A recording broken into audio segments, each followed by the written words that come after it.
What happened if an ancient human lost their teeth? Imagine this. You're 35 years old. You're strong, healthy, one of the best hunters in your tribe. You've survived freezing winters, escaped hungry wolves, outran angry boars, faced dangers that would terrify most people today. You believe you know what can kill you. A mammoth, a bear, another hunter, starvation. But you're wrong. The greatest threat isn't standing in front of you. It's already inside your mouth. The morning begins like every other. The fire from last night's camp still glows beneath a blanket of ash. The air is cold. Children are still asleep. Someone hands you a strip of dried mammoth meat. You've eaten food like this thousands of times. You barely think about it. You take a bite. Crack. The sound is sharp enough to make you stop. Something hard rolls across your tongue. For a moment, you think it's a small stone trapped inside the meat. You spit it into your hand. It isn't a stone. It's your tooth. You stare at it. No blood, just a broken piece of yourself. You touch the empty space with your tongue. It feels strange, unnatural, but after a few minutes, you convince yourself it doesn't matter. You still have plenty of teeth left. Life goes on. Today, most people wouldn't panic. You'd call a dentist, schedule an appointment, maybe get a filling, maybe an implant. Within a few weeks, you'd hardly remember it happened. But your world is different.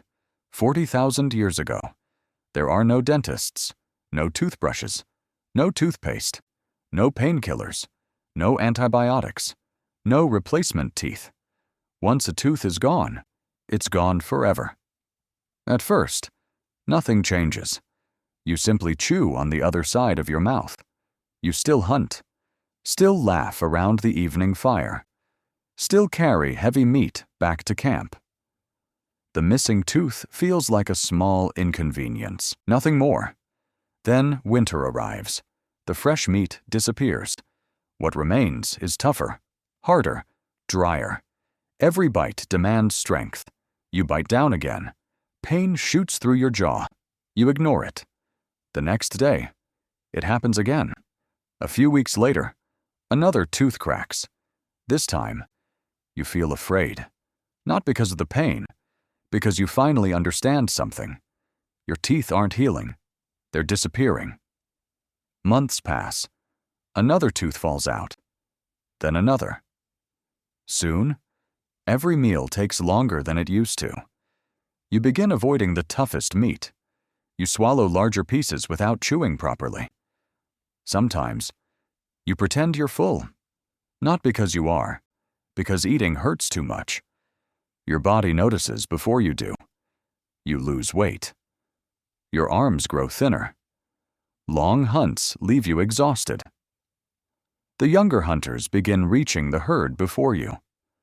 For the first time in years, you return to camp empty-handed. For almost every predator on Earth, this would be the beginning of the end. An old wolf that cannot bite, starves. A lion without strong teeth, loses every hunt. Nature rarely forgives weakness. So why? Did ancient humans survive? Why have archaeologists uncovered prehistoric skeletons belonging to people who had lost nearly all of their teeth, yet somehow continued living for years afterward? The answer isn't what most people expect. It isn't stronger teeth. It isn't luck. And it certainly isn't ancient dentistry. The real answer reveals something far more extraordinary. Something that helped transform a fragile primate into the most successful species the world has ever known. And it all began with a single missing tooth. The strange part is, your teeth aren't rotting, not the way ours do today. You've never tasted candy. You've never eaten chocolate. You've never sipped soda. You've never brushed your teeth, because there has never been a toothbrush to use. So why are they falling apart? The answer is surprisingly simple. Your teeth aren't being destroyed by sugar. They're being destroyed by survival. Every sunrise begins another battle, not against predators, not against the cold, against your food. The dried mammoth meat is as tough as leather. Wild roots are packed with hard fibers. Seeds are like tiny stones. Nuts refuse to crack. Every meal fights back. Every bite demands force. But eating isn't the only job your teeth perform. You grip animal hides with them while scraping fur. You soften leather before stitching clothing. You hold bones steady while shaping tools. Sometimes, your mouth works harder than your hands. Your teeth aren't just teeth. They're another set of tools. And like every tool, they slowly wear out. Imagine rubbing a knife across rough stone. One stroke changes nothing. 100 strokes still look the same. 1,000. The edge begins to fade. 10,000. The blade is no longer sharp. Now imagine doing that. Millions of times. That's exactly what happens inside your mouth. Every bite removes a layer of enamel too small to see. Not today, not tomorrow, but over decades. Those microscopic losses become impossible to ignore. Modern humans often lose teeth because bacteria attack them. Ancient humans lost theirs because life attacked them.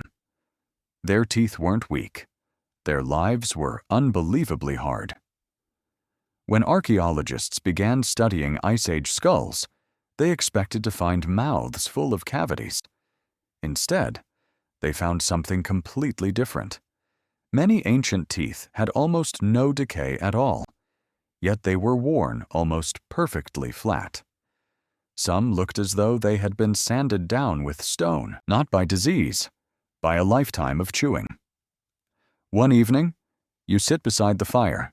The tribe tears into roasted meat. Laughter fills the air. You take a bite. Pain explodes through your jaw. You stop chewing. No one notices.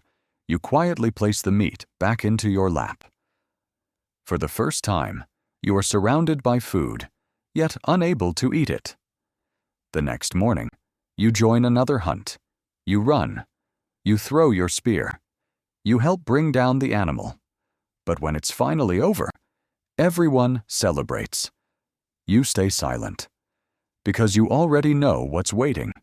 Another meal, another battle, another reminder that your own body is slowly betraying you.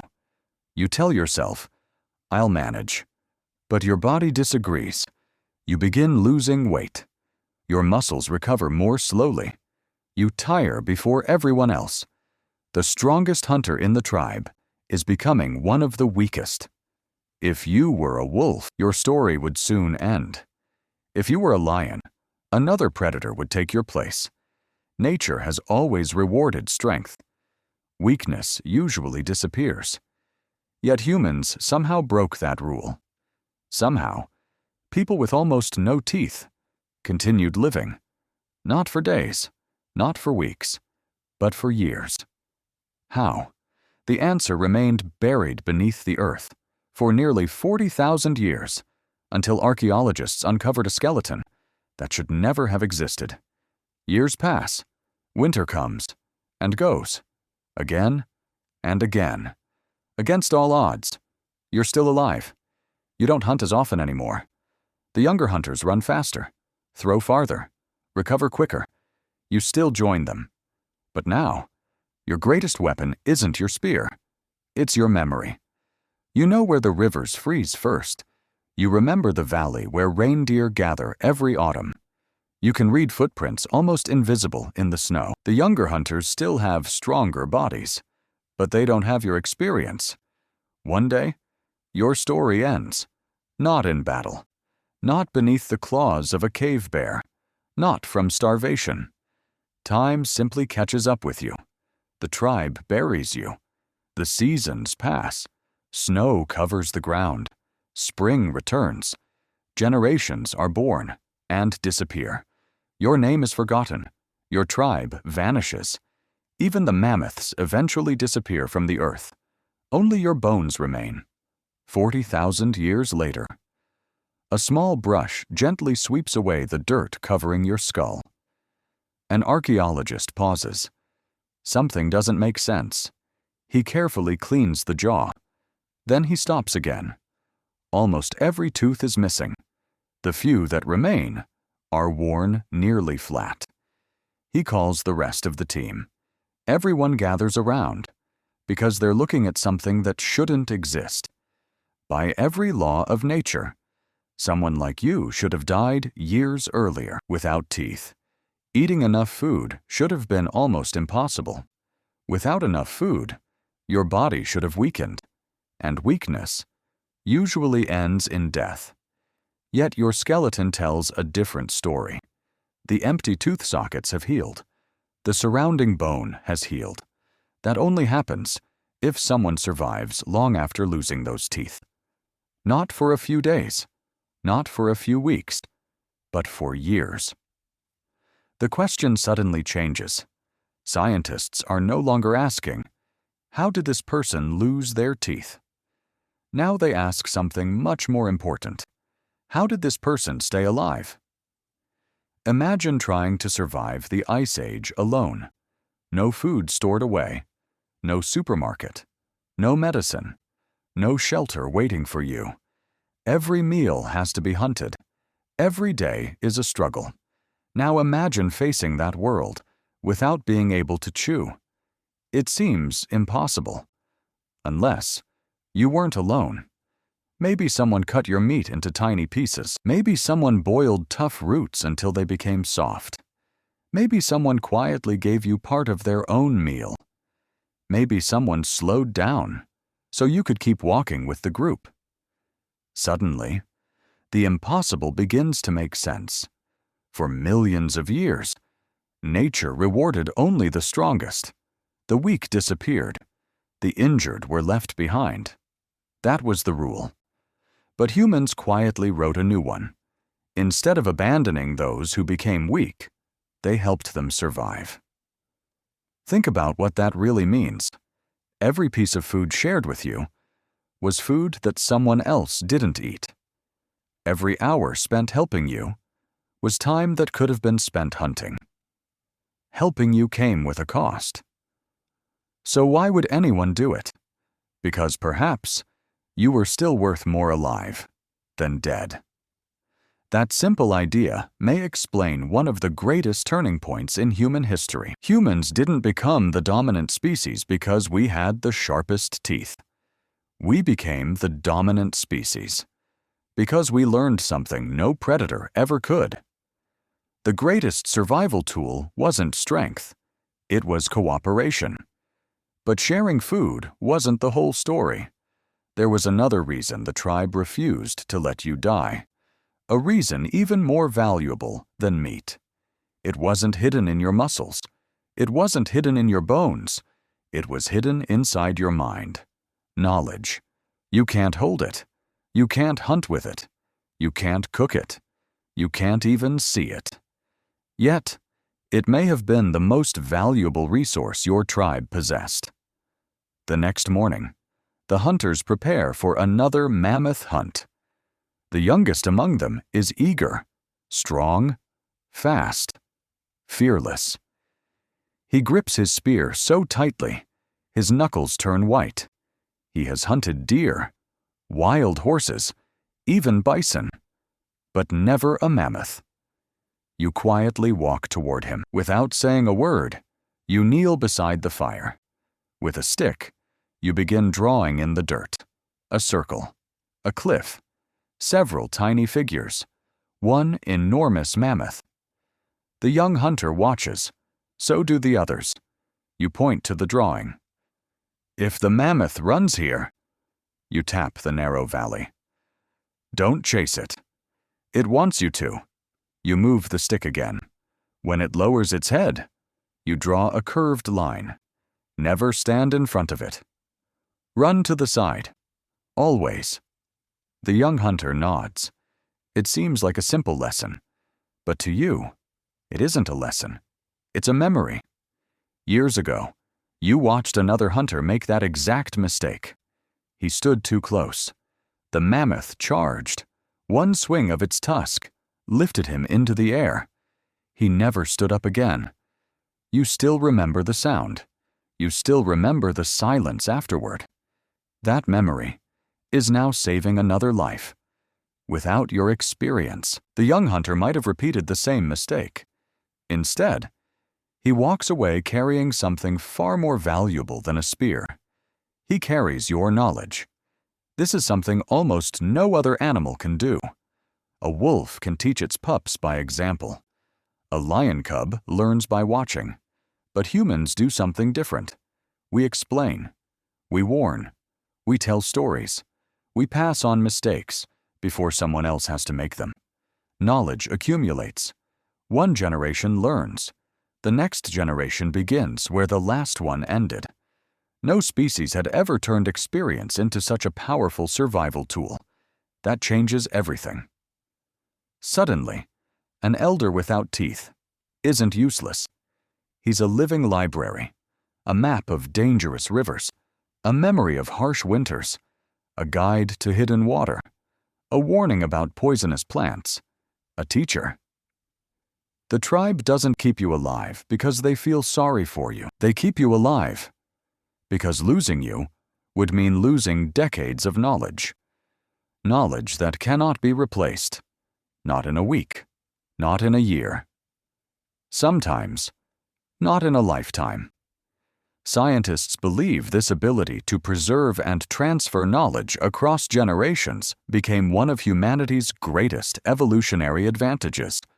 Instead of every generation starting from zero, people inherited the discoveries, skills, and survival strategies of those who came before them. That may explain something remarkable. Humans didn't evolve faster than other animals because our bodies changed more quickly. We evolved faster because our knowledge never stopped growing. Every story told around the fire made the next generation just a little harder to defeat. But even the wisest elder couldn't outsmart every danger because hidden deep inside your jaw, another enemy was growing, an enemy no spear could kill, an enemy no amount of experience could escape, a tiny infection that could end your life before winter ever did. You survived hunger. You survived freezing winters. You survived predators. You even survived losing your teeth.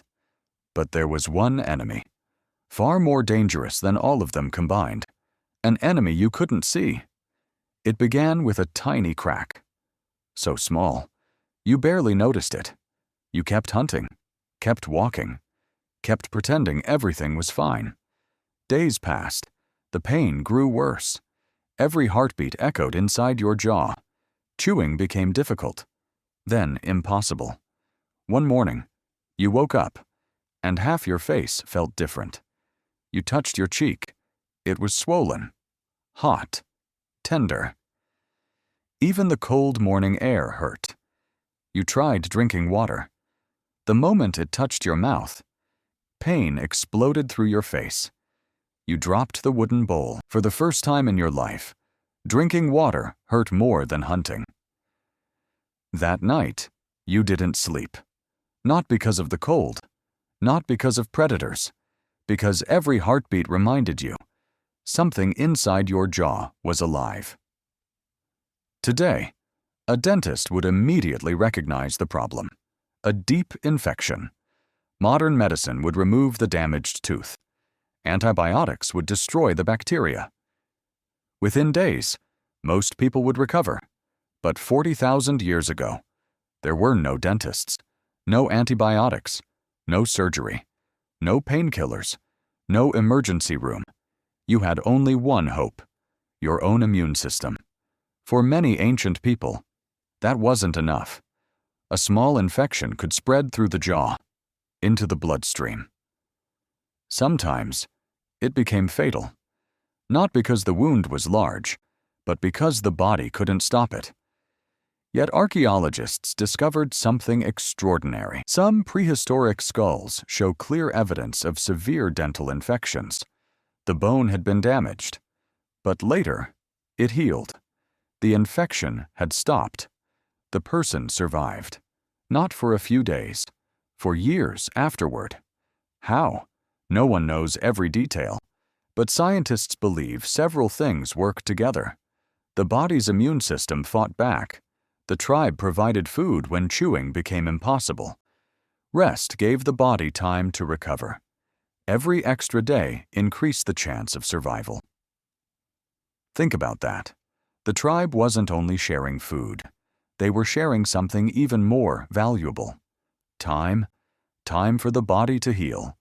Time for the fever to pass. Time for another sunrise. Imagine lying beside the fire, too weak to hunt, too weak to speak. A child quietly places a warm bowl beside you. Someone else adds soft marrow from a freshly broken bone. An older woman checks your swollen face. No one says anything. They simply continue helping. Because this isn't unusual. This is what the tribe does. In that moment, your survival no longer depends on your strength. It depends on everyone else's. That simple idea changed everything. Most animals protect the strongest. Humans protected those who still mattered, even when they could no longer fight. The sick, the injured, the elderly, because they understood something evolution had never seen before. One life could still save many others, not with muscles, but with knowledge.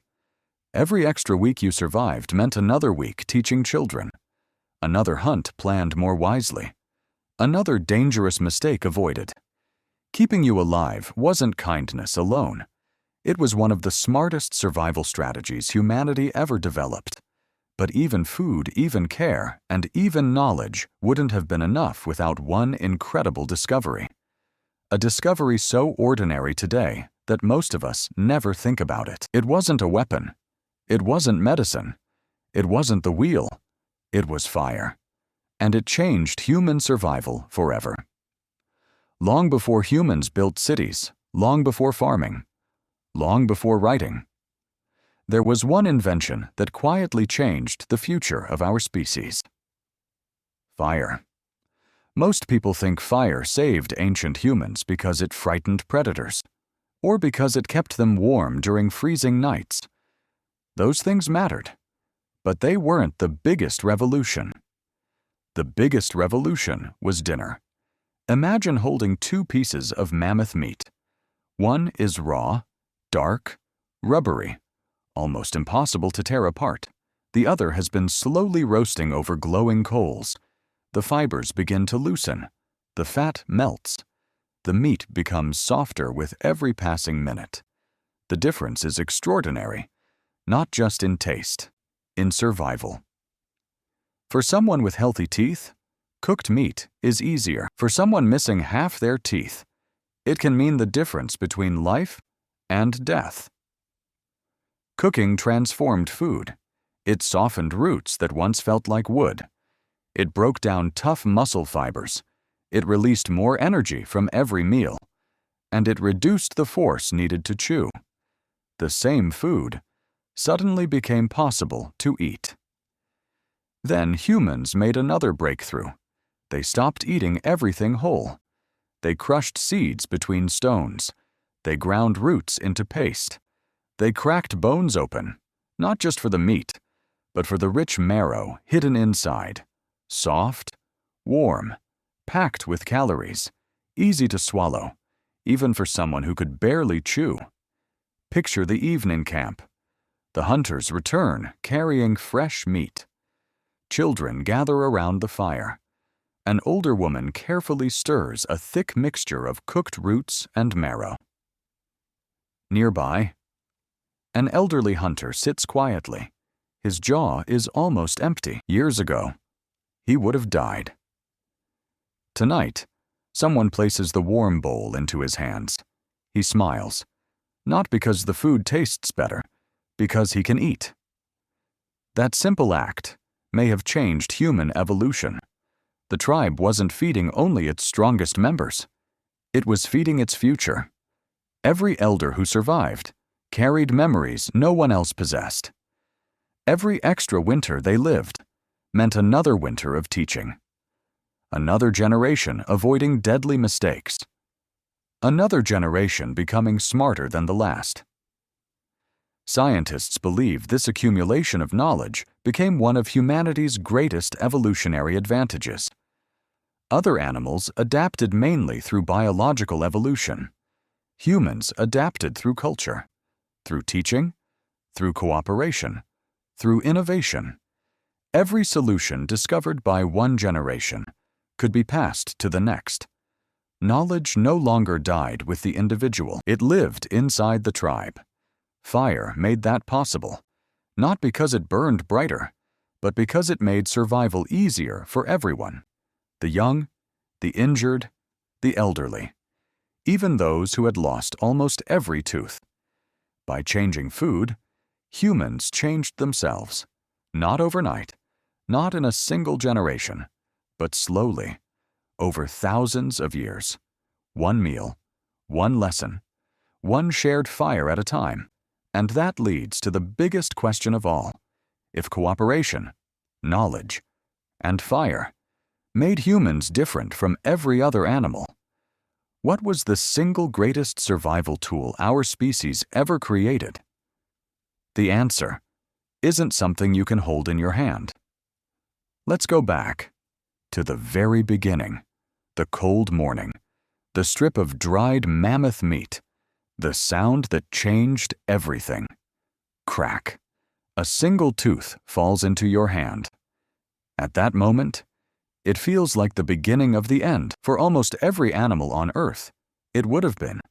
A wolf without teeth cannot hunt. A lion without teeth cannot tear flesh. A bear without teeth slowly starves. Nature has followed that rule for millions of years. The weak disappear. The strong survive. Simple, unforgiving. But somewhere during humanity's long journey, that rule changed. Not because humans became stronger, not because they became faster, not because they evolved better teeth. They survived because they stopped thinking like individuals and started surviving as a tribe. One person hunted. Another kept the fire alive. Someone shaped stone tools. Someone watched the children. Someone gathered medicinal plants. Someone remembered where fresh water could still be found after months without rain. Someone knew which berries could kill and which could heal. Every person carried knowledge. Every person mattered. Even the old hunter who could barely chew. To a stranger, he looked weak. To his tribe, he was priceless. He remembered the winter when the rivers froze early. He remembered the valley where mammoths became trapped in deep snow. He remembered which cave collapsed and which one stayed warm through the coldest nights. Every story he told saved someone from making the same mistake. That is something no spear can do. No sharp tooth can do. No powerful muscle can do. Knowledge survives only when someone passes it on. Scientists believe this ability to preserve and transfer knowledge across generations helped humans adapt faster than almost any other species. Instead of relying only on biological evolution, people also evolved culturally, through teaching, cooperation, and shared experience. Think about what that really means.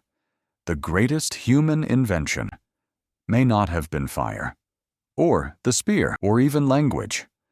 Those were powerful tools, but none of them worked without trust, without cooperation, without one person choosing to help another. Perhaps the real story was never about teeth. The missing tooth was only the clue. The real discovery hidden inside ancient skeletons is that our ancestors refused to leave one another behind. That choice changed everything, because every elder who survived passed on knowledge. Every child who listened became a better hunter. Every lesson learned made the next generation stronger.